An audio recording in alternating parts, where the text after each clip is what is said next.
Olá, bem-vindo de volta, caros amigos aqui do canal, a mais um episódio na sequência da lore da Heresia do Horus, e hoje a segunda parte do voo da Eisenstein.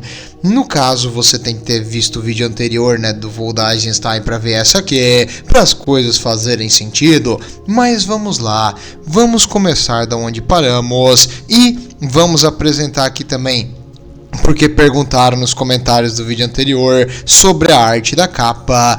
A arte da capa tem realmente um Imperial Fist e a Death Guard lutando juntos, porque eles vão estar presentes aqui no mesmo lugar durante o voo da Eisenstein. Quando que eles vão aparecer, o melhor capítulo, o mais legal de todos, junto aqui com a Death Guard, tu vai ver no vídeo de hoje. Então, aquele curioso e bem atencioso que prestou atenção na arte da capa, parabéns, bom comentário no vídeo anterior. Vamos agora voltar a uma recapitulação rápida.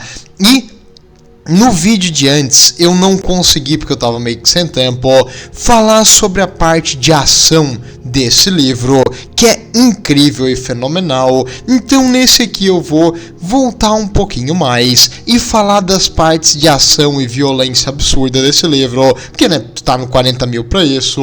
E lembrando, o Nathaniel Guerra, um Battle Captain da Guarda da Morte, da Legião do Mortarion, depois de ficar ferido e receber uma perna prostática, porque né, ele perdeu a perna, ele acabou recuperando milagrosamente de um coma. O pessoal achava que iria levar anos para ele recuperou em um dia, mesmo tendo se recuperado por causa de um milagre, uma visão da Santa.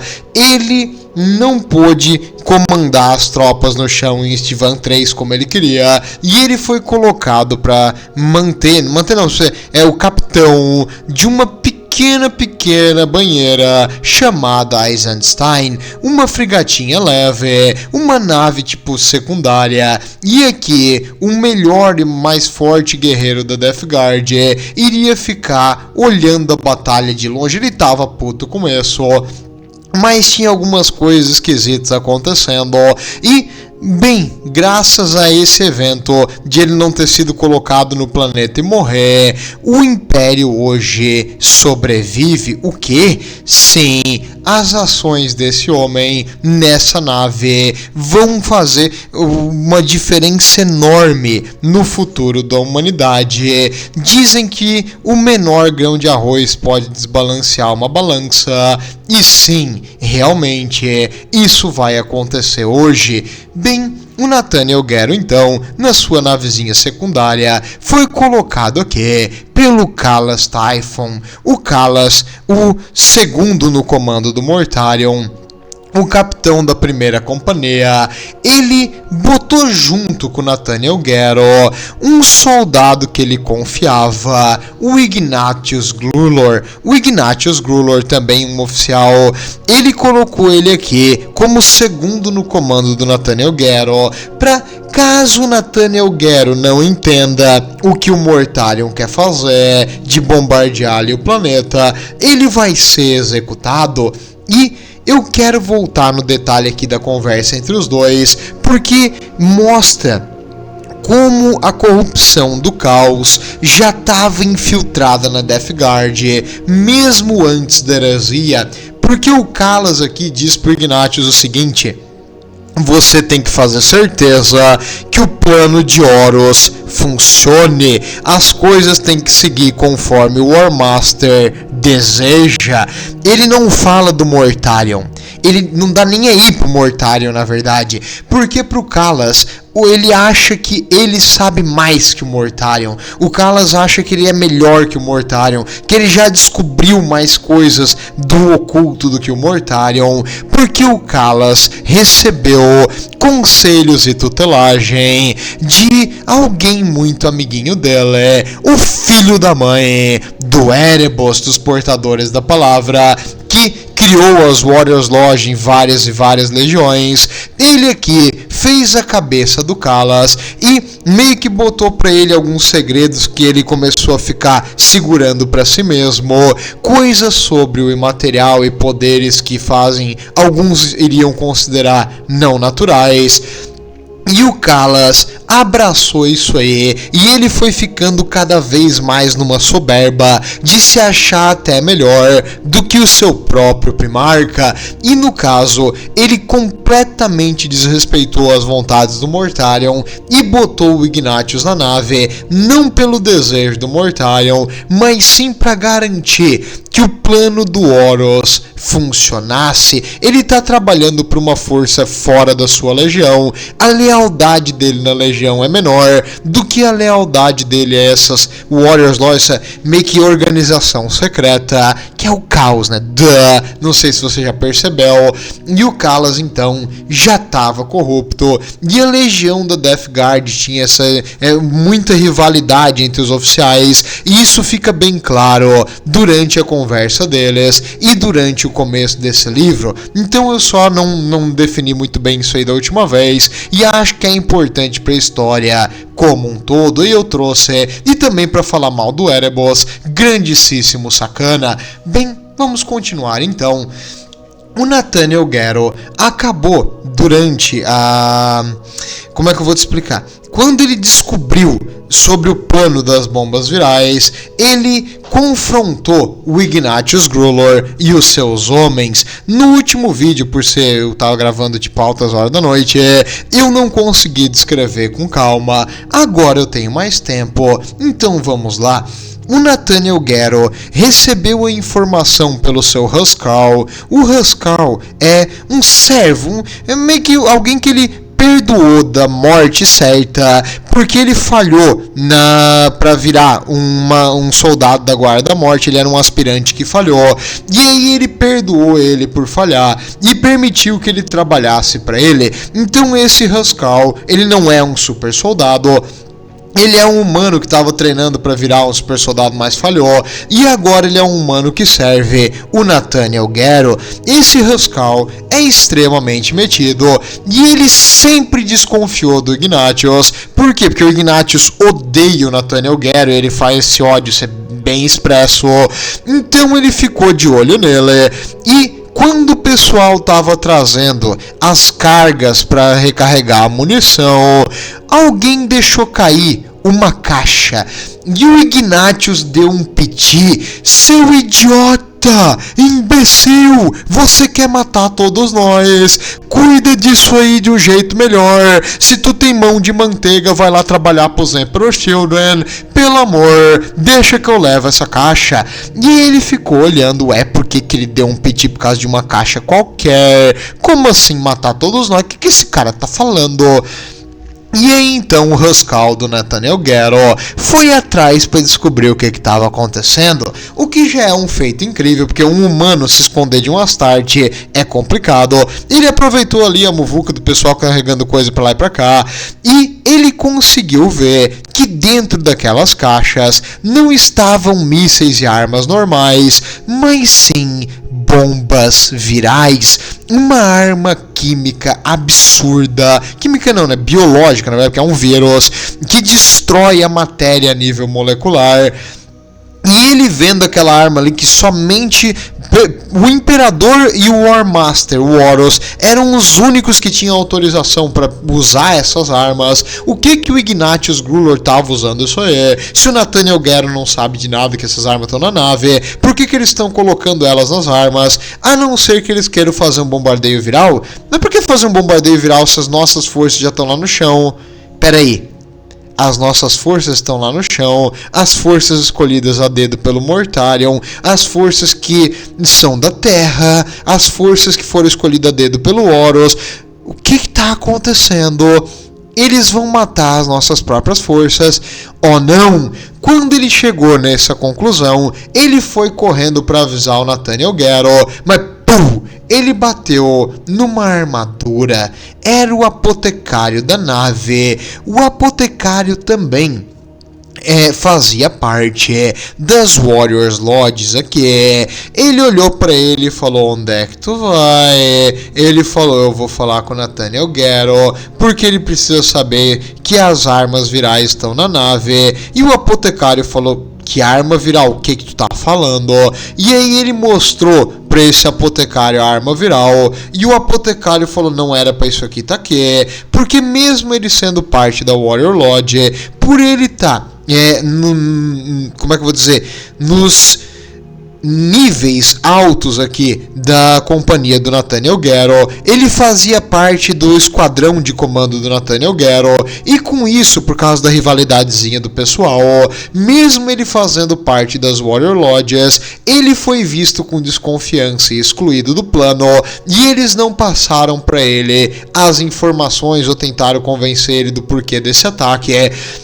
E ele ficou tão surpreso quanto o Rascal daquilo ali, ele não achou que tá errado, e ele foi junto para falar pro Nathaniel Gero, e aí o Nathaniel Gero juntou os seus homens e confrontou o Ignatius nos hangares, onde eles estavam carregando essas armas. O Ignatius falou: você é um fraco, você não tem capacidade, eu estou assumindo o controle. E o Nathaniel Gero falou: só por cima do meu cadáver. E o Ignatius falou: esse é o plano.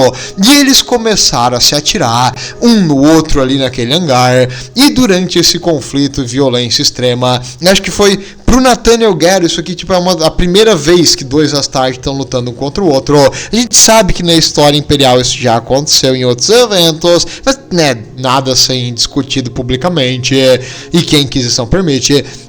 Então, durante essa luta ali no hangar, uma bala explodiu numa armadura, e um fragmentozinho dessa maldita bala atingiu uma caixa e quebrou o envelope de vidro que mantinha o vírus isolado. Peraí.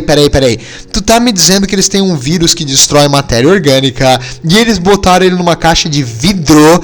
Sim, é isso mesmo. Por quê? Que imbecil! É a mesma coisa que colocar um reator nuclear no papel alumínio.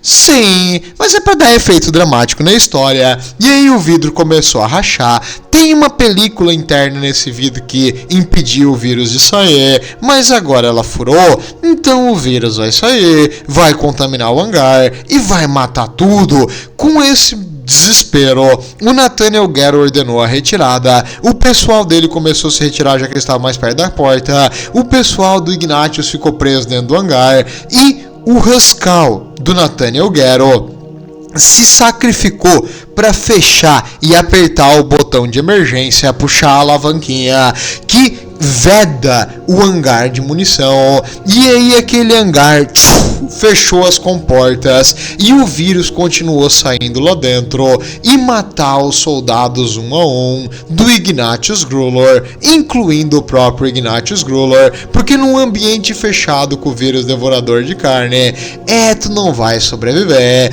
E eles morreram todos para eliminar o vírus da nave, já que ele pode durar um tempão ali. O Nathaniel Gero ordenou que abrisse as entradas pro espaço e o oxigênio fosse bombado para fora. Na real, não precisa bombear o oxigênio, é só abrir que o oxigênio sai. E o vírus foi sugado para o espaço, e aquela área da nave ficou descomprimida, e o pessoal morto, as caixas, o vírus ficou tudo voando ali pelo ar por um tempão. Mas só para definir que foi um tiroteio do lado, tipo, de uma bomba biológica absurda. E, o que pode acontecer? Todo mundo morrer? Foi o que aconteceu. Mas, felizmente, graças ao sacrifício do Rascal, que todo mundo sempre botou para baixo, ele aqui morreu para salvar os seus amigos e o seu herói, o Nathaniel Gero. E agora que o Rascal morreu, e o Nathaniel Gero percebeu que a legião dele iria trair ela mesma, que o Mortarion era um baita traíra, que não dava pra confiar em ninguém, que os Astartes eram falhos, que tudo tava dando errado, que o Horus vai se rebelar contra o Imperador e começar uma guerra civil. Ele ficou, abalado, desesperado e sem ter o que fazer, e ele foi então fazer o mínimo que ele podia e prestar uma homenagem ao seu Rascal, Ele foi no quarto dele para pegar os pertences. Quando ele chegou lá, ele viu que o Rascal tinha vários textos do Letício Divinatus. O Letício Divinatus, a palavra do imperador, a palavra de Deus, que foi escrita, por uma fonte que ele não pode comentar, Logar Aurélia, e ali ele viu e leu um pouquinho, e cara, naquele desespero que o mundo dele estava se abalando, ele começou a rezar. Ele pediu para o imperador um propósito, força e resiliência. E quando ele rezou para o imperador provê. Nesse momento ele sentiu uma força imensa e um propósito no seu corpo, e ele recebeu meio que uma visão que uma mulher magrinha precisava de ajuda, e ela veio pedir ajuda para ele, e ele a ajudou. E nessa visão, quando ele saiu dessa visão, ele ficou forte, resistente, com sabe quando tá naquele da adrenalina? É isso aí. E aí de repente ele foi chamado na ponte porque uma Thunderhawk precisava de ajuda transportando uma mulher franzina, magrinha, e alguns dizem que ela é uma santa. Ele então permitiu a entrada da Euphrates-Killa na sua nave, junto também com o pessoal que veio, o Yachtton Cruz, o Kirsten Desman, a Mercedes Olion, e agora ele estava na nave junto com a Santa e junto com o Kirill Sinderman, que estava ali pregando o culto imperial para todo mundo, porque ele virou um fervoroso devoto do culto imperial. E o Nathaniel Guerra, que sempre foi contrário à religião e outras coisas, permitiu que ele pregasse esse culto imperial pro pessoal ali na nave, e isso é importante para depois. Só queria deixar essa informação aqui também, porque isso aqui vai fazer uma grande diferença. Os eventos que acontecem aqui vão fazer uma diferença enorme no futuro do 40.000. Mas ok, então o Nathaniel Guerra agora, que não tinha mais nada a perder, aceitou o imperador, o Deus imperador, no seu coração, e a Euphrates-Killa estava salvo na nave de alguém que a protegeria com a vida. Importantíssimo esse fato. E agora, na questão da fuga, quando Nathaniel Guerra recebeu ela, ele percebeu que ele não tinha o que fazer ali. Se ele tentasse lutar contra o resto da frota, ele iria perder brutalmente. A nave dele não tinha a mínima chance. Então ele mandou uma mensagem dizendo que a nave estava com um problema no motor, e ele mandou ela com o código do Gorgon. Então agora, Grulor, perdão. E agora que ele mandou uma mensagem com Grulor, não tinha ninguém que podia dizer que isso aí estava fora do padrão, porque ele imaginou que o Grulor estava do lado dos traidores. Então se o Grulor disse que a nave está com problema no motor, é porque a nave está com problema no motor. E ele recebeu então a ordem de sair da atmosfera e ficar um pouco mais longe das outras naves, que se a nave está com problema no motor, ela pode explodir ou pode bater. Então ele tinha que ficar um pouco afastado, e ele aproveitou isso para se afastar da formação. Só que isso não ficou batido, porque tinha alguém achando estranho. Quem era o filho da mãe? O Kalas Typhon, na sua nave de combate, o Terminus Est, um Battlecruiser. Não é um Battlecruiser, é um Battleship, é uma nave de linha, assim, é uma das principais do Império. E ele vendo Eisenstein escapando, ele achou estranho e ele decidiu perseguir. Claro, recebendo ali a informação que a nave estava com uma falha no motor, o negócio ali, ele não, tudo bem, até aí faz sentido, mas aí ele mandou uma mensagem pro Grulor e o Grulor não respondeu. Tem alguma coisa errada. Ele achou suspeito, e quando a Eisenstein começou a ligar os motores para ir cada vez mais rápido para longe, ele: não, peraí, ela não tá com problema no motor, o desgraçado tá fugindo, então vamos vamos neutralizá-lo, ele deu a ordem para atirar e um tiro de um canhão Lance, que é um canhão de laser super potente na frente da nave, atingiu a parte traseira da Eisenstein, causando bastante dano, mas principalmente lesionando e machucando os astropatas que fazem a navegação psíquica da nave, dificultando muito se eles forem entrar no imaterial. Como é que eles vão navegar lá dentro? Não morreu todos, mas machucou bastante, e agora que os astropatas foram a região onde eles ficavam e os próprios astropatas estavam machucados, o que fazer? Ele não tinha muito como fugir de uma frota inteira e o Calas Typhon mandou uma mensagem para as tropas dos Filhos de Horus, e o comandante que estava nas naves dos Filhos de Horus falou o seguinte: problema é teu, dá teu jeito, porque se esse desgraçado fugir, o Horus vai falar bastante comigo, ele vai brigar comigo sim, mas eu vou falar que tu foi o responsável por deixar ele fugir, então problema é teu. Ele mandou o Calas Typhon para aquele lugar, porque se o cara tá fugindo, a responsabilidade é do Calas e ele vai ter que resolver aqui, senão o Armaster vai dar uma conversadinha com ele. Então o Calas, caramba, eu tô ferrado. Ele mandou a nave a toda velocidade para destruir a Eisenstein e felizmente para os nossos heróis, eles estavam no limite de eficiência do alcance das armas da Terminus Est e com isso eles conseguiram fugir de um dano absurdo, mas eles não iam fugir para sempre, muito menos conseguir se retirar para o material se eles não fizessem nada. Felizmente, a navegadora da nave, uma humana da Marinha Imperial, fez um cálculo rápido e projetou que um planeta próximo, aliás, uma lua próxima, ia ser ideal para utilizar para ganhar velocidade. Eles iriam fazer um mergulho próximo à lua, usar a gravidade do planeta para acelerar o máximo possível e ir bem mais rápido que a Terminus Est, em uma direção que ela não conseguiria virar na velocidade certa, dar uma distância segura e fugir. Era uma manobra arriscada, mas para uma nave pequena igual a Eisenstein era possível. Já para uma nave gigantesca igual a Terminus Est não é tão fácil, e com isso ela conseguiu fazer o cálculo rápido ali, meio que aproximado de cabeça, e eles foram a toda velocidade, utilizaram a atmosfera e a gravidade da Lua para acelerar numa forma tangencial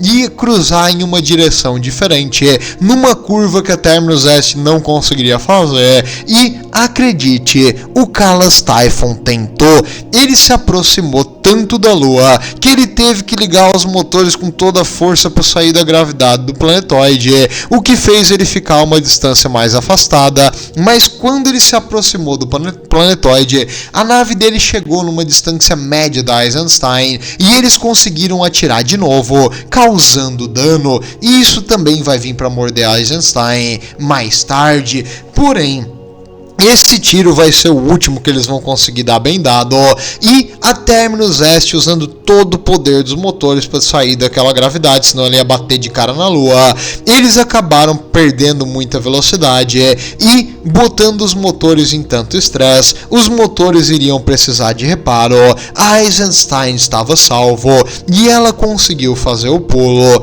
pro imaterial. Deu tudo certo no final, não é mesmo? Não, se lembra que eles levaram o tiro?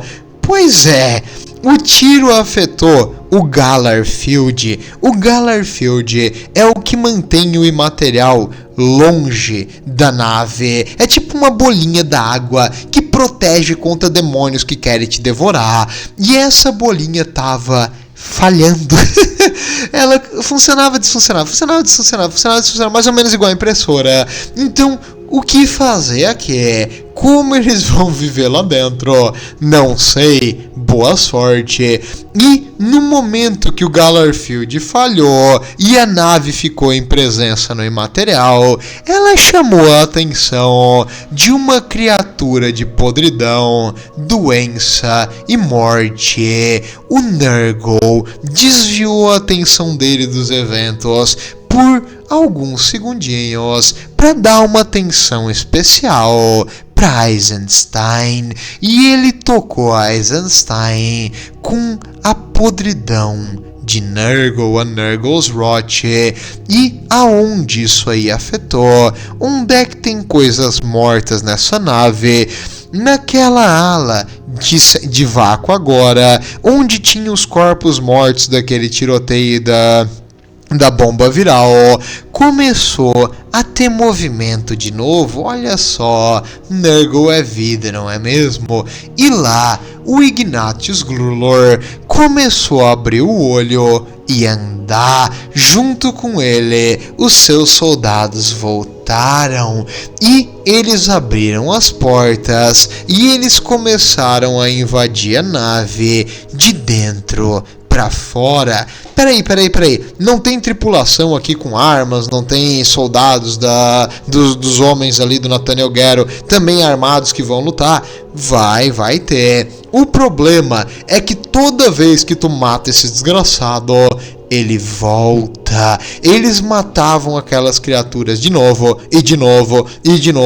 e as criaturas iam vindo lentamente na direção deles, com umas armas enferrujadas e pesadas, e mesmo andando devagar, tu virava o pente de uma arma bolter, a criatura continuava vindo. Esses foram os primeiros Plague Marines, e o Grulor em si, acredita-se que ele virou um dos primeiros príncipe demônios de Nurgle da época aqui do 40.000, porque ele continuava vendo sem parar, e o corpo dele virou como é que eu vou dizer, é que em inglês é vessel seria tipo vaso, mas não é vaso, e o corpo dele virou um portador da doença, um portador tanto daquele vírus devorador de carne quanto das doenças de Nurgle, na direção dos seus antigos soldados.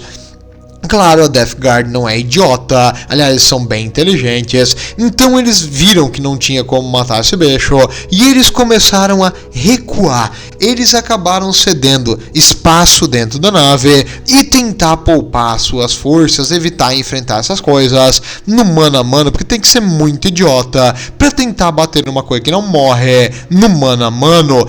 Aí entra o Solum Decius. Solum Decius é um soldado aqui no comando, é o mais novo, na verdade, do pessoal, junto com o Nathaniel Guerrero, e ele adora usar o Power Fist. O Power Fist é um punho de energia que cria meio que uma anomalia na frente dele, com um poder imenso, criando tipo um pequeno buraco negro onde ele bate. Então é uma porrada imensa disso aí.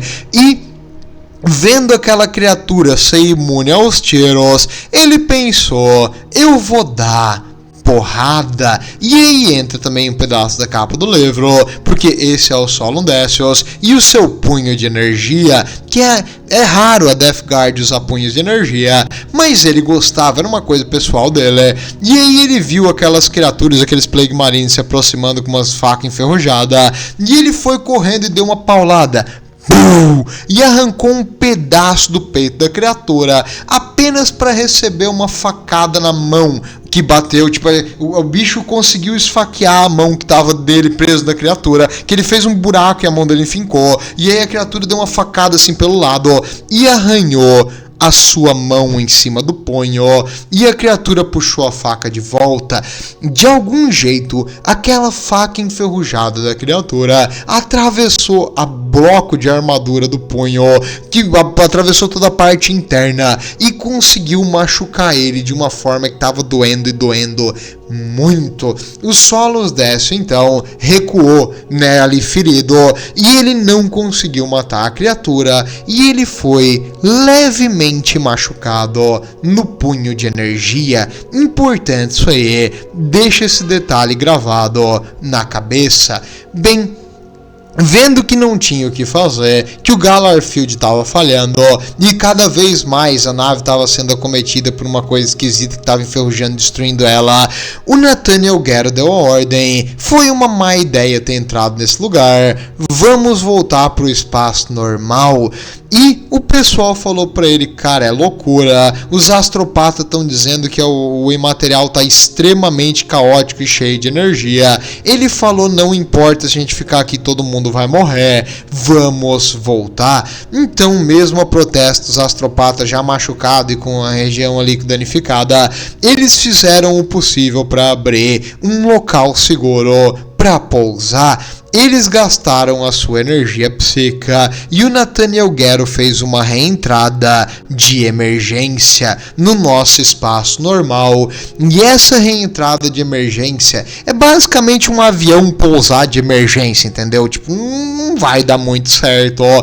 Causou um dano absurdo em vários sistemas da nave e todos os astropatas que estavam na nave morreram no processo. Foi um estresse psíquico muito grande criar um link com o nosso universo na velocidade absurda no meio daquela imensa tempestade de energia caótica de Nurgle. E agora que eles voltaram, todos os astropatas morreram.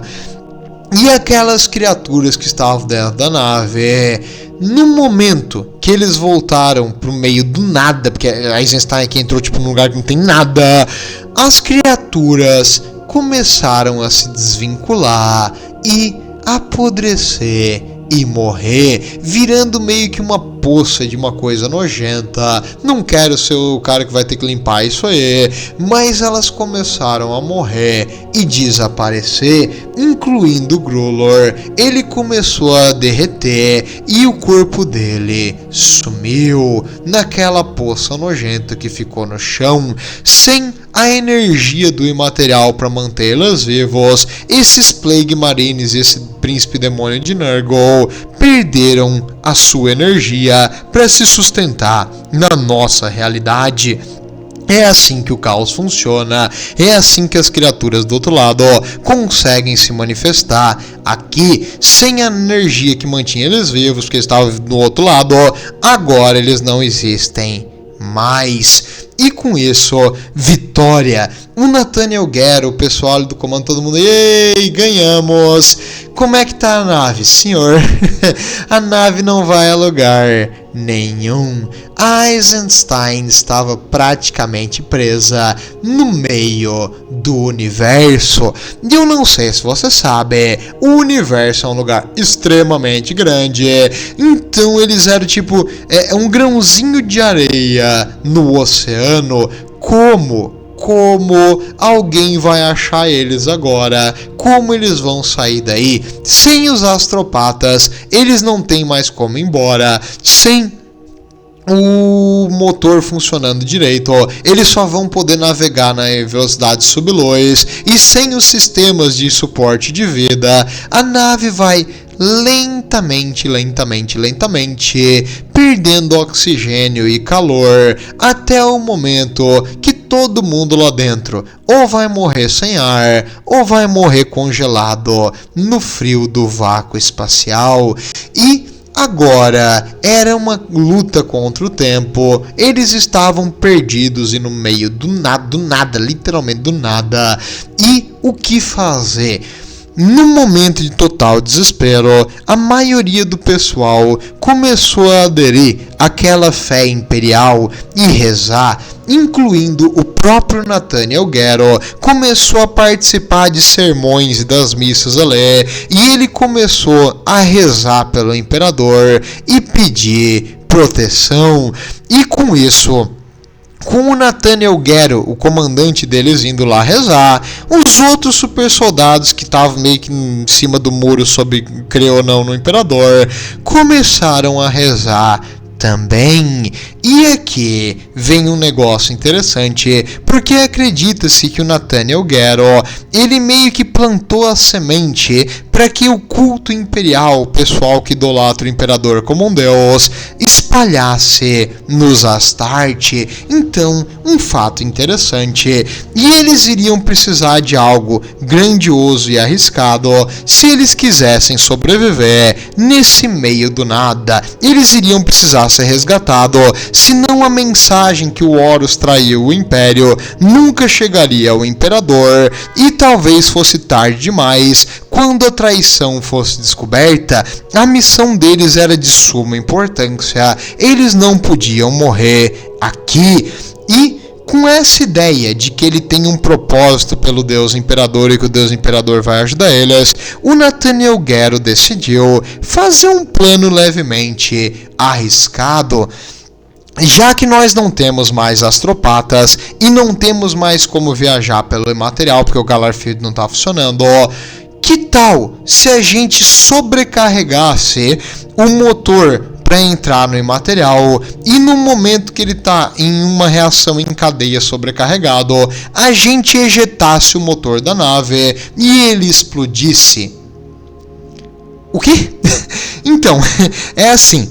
Nas naves do 40.000 existem motores que fazem uma energia absurda para quebrar a barreira entre a nossa dimensão e o imaterial, e aí tu consegue entrar no imaterial, ele tipo cria um portal para entrar do outro lado. E esse motor, ele é instável se tu não cuidar certo, e ele pode explodir. Como ele pode explodir numa nave espacial, essa explosão ia matar todo mundo. Então existe um mecanismo de segurança que consegue ejetar o bloco do motor para fora, para que ele não exploda na nave. Esse motor, como eu disse, é só para o imaterial, não é para velocidade subluz. Quando o Nathaniel Gero apresentou isso aí, inicialmente o pessoal não entendeu direito, a maioria, né? Alguns eram a favor porque queriam fazer alguma coisa e não morrer congelado, outros eram contra, mas um deles, o apotecário, que era membro da Warrior Lodge, puxou uma arma na cabeça do Gero e falou: tu tá louco, cara, você tá doente, se tu quer morrer eu te mato agora. Mas felizmente o Nathaniel Gero conseguiu convencer e eles conseguiram fazer o plano. Eles ligaram o reator a toda a potência, e quando o reator começou numa reação que não teria mais como segurar, eles ejetaram ele da nave, ligaram o que tinha dos motores a toda velocidade para fugir da lé, e fecharam as portas, todas as proteções da nave, e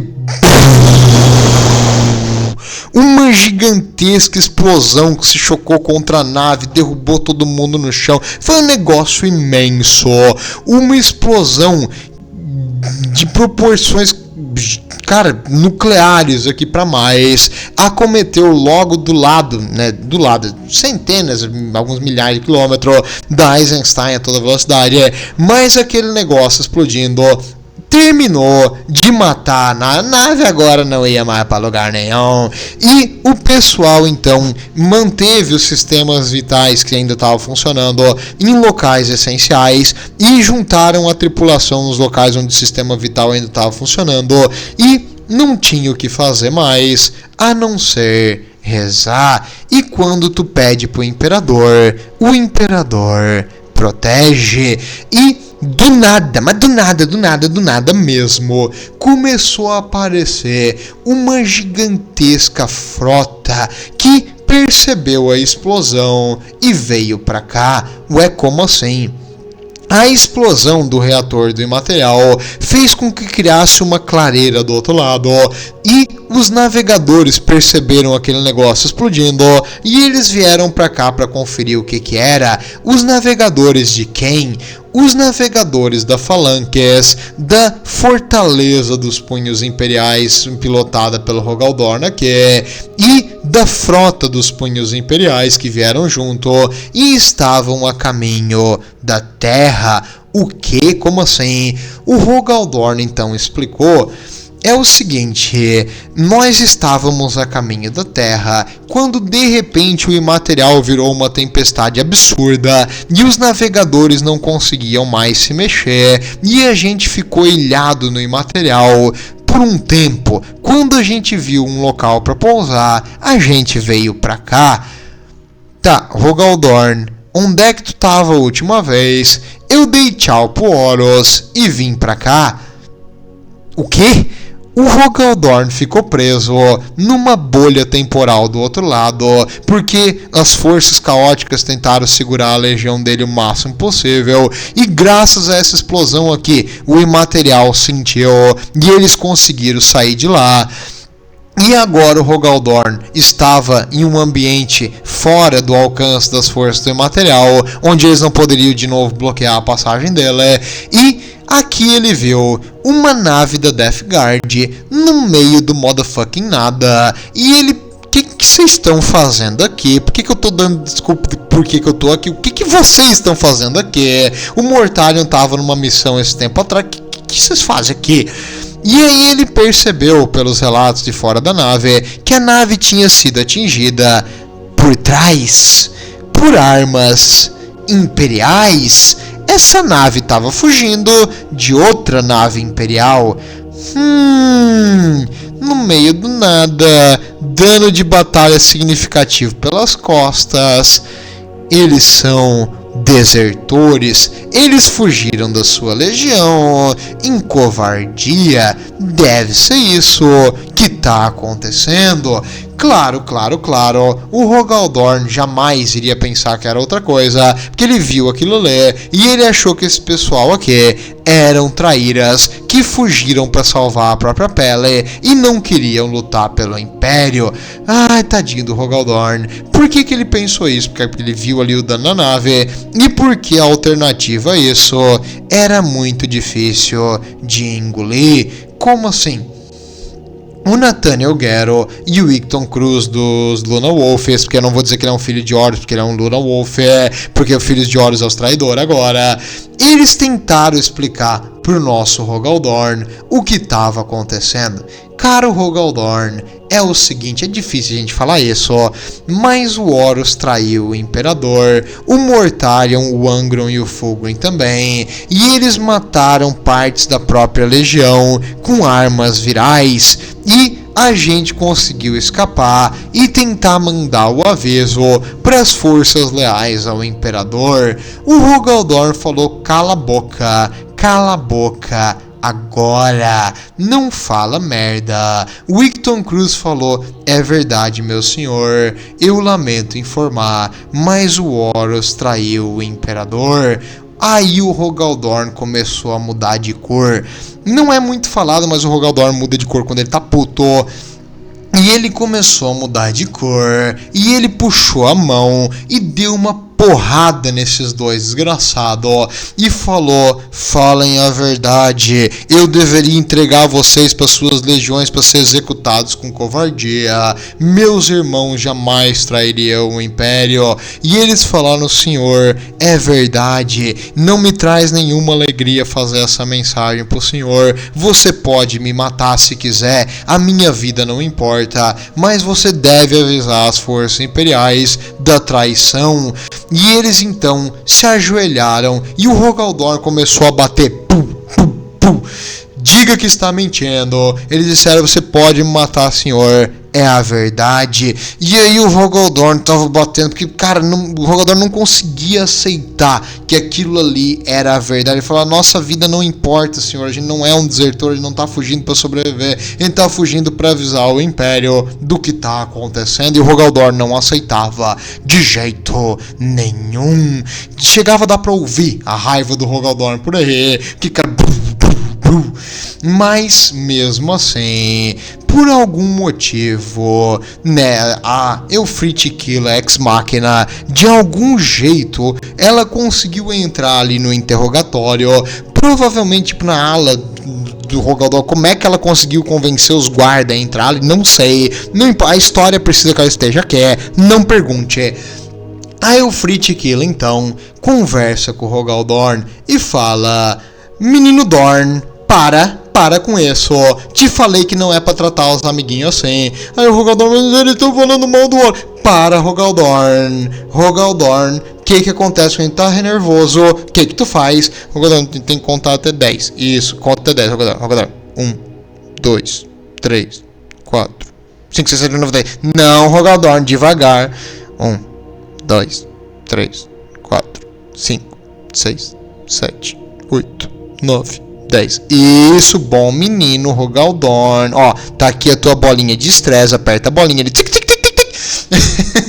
No caso, a Elfrithkila acalmou o Rogaldorn e explicou pra ele que, na verdade, o que eles falavam era pura verdade e ninguém aqui tá fugindo para se salvar. Ele veio para trazer essas más notícias e a única esperança agora do Império é o Rogaldorn e avisar essa informação ao Imperador. E Elfrithkila diz que ela veio trazendo a voz do Imperador consigo e o Rogaldorn olha para ela, voz do Imperador, só que realmente ela falava com um gravitas, uma coisa que parecia mesmo o Imperador, e o Rogaldorn ficou um pouco bugado, mas ele calculou: se eles estão falando a verdade, eu preciso levar essa informação para a Terra. Não pode ser verdade, mas se for, eu preciso avisar e eu preciso descobrir o que está acontecendo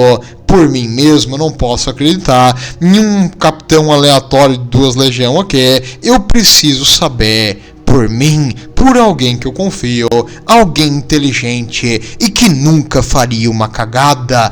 Enquanto isso, o Rogaldorn estava pensando no que fazer. O Solum Decius, na nave agora, estava sendo tratado pelos apotecários porque aquela feridinha ridícula que ele tinha no braço começou a se espalhar. Quando a ferida começou a se espalhar, ele arrancou a própria mão, ele cortou a mão e o punho e a arma dele caiu no chão.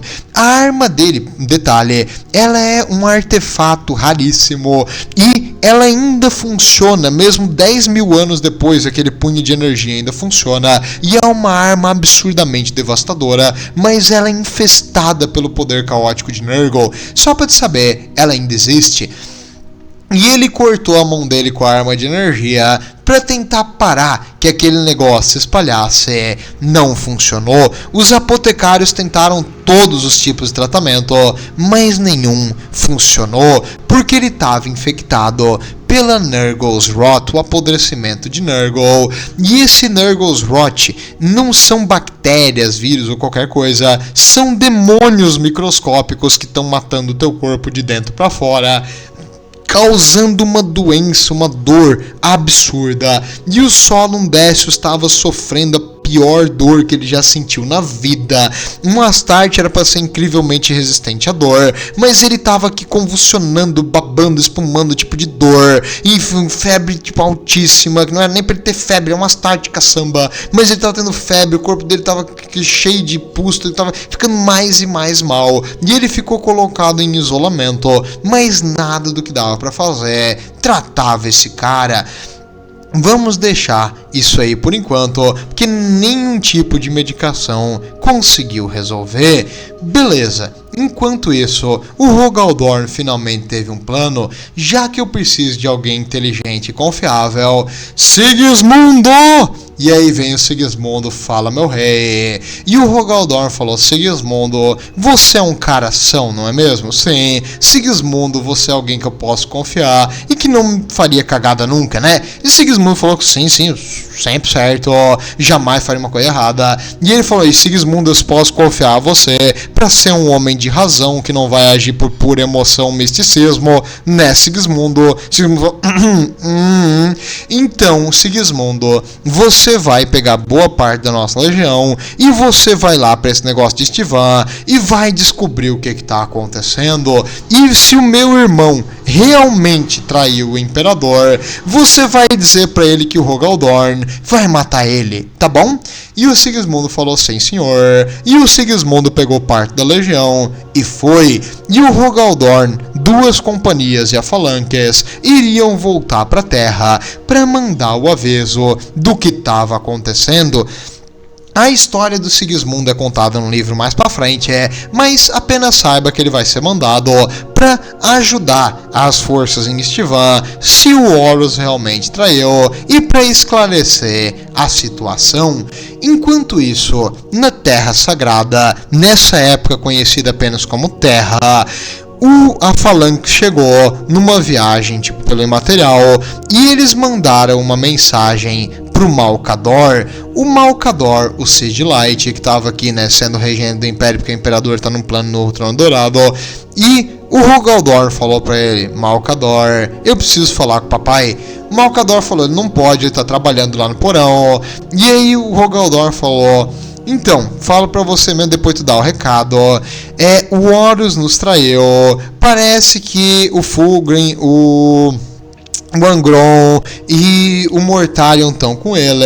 Eles mataram boa parte da própria legião lá num lugar chamado Estivan. Eu mandei umas forças pra lidar com isso aí. E ele provavelmente deve estar vindo pra cá pra matar o papai. Isso segundo um capitão dos filhos de Horus, no caso do Luzon Wolf, e um capitão da Death Guard que eu achei numa nave perdida por aí. E eles disseram que eles estão enfrentando coisas que são chamadas caos e material.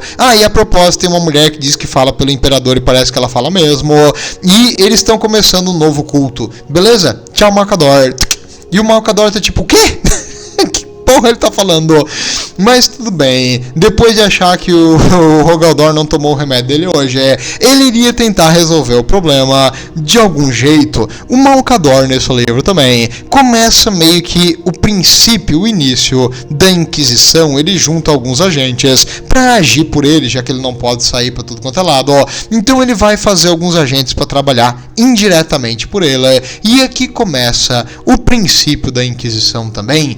E o Malcador, sendo muito inteligente, avisa o Rogaldor: enquanto a gente não descobre o que realmente aconteceu, tu mantém essa mulher que fala que é o Deus do Imperador na Lua, não traz ela pra Terra, deixa ela na Lua, porque se ela for uma psíquica, cara, ela pode intervir aqui no plano do papai, porque assim, somente um psico muito poderoso iria estragar o que o teu pai tá fazendo. Então tem que ser um grandíssimo idiota, ou um psico muito poderoso pra vir aqui atrapalhar o plano do teu pai ali no Trono Dourado.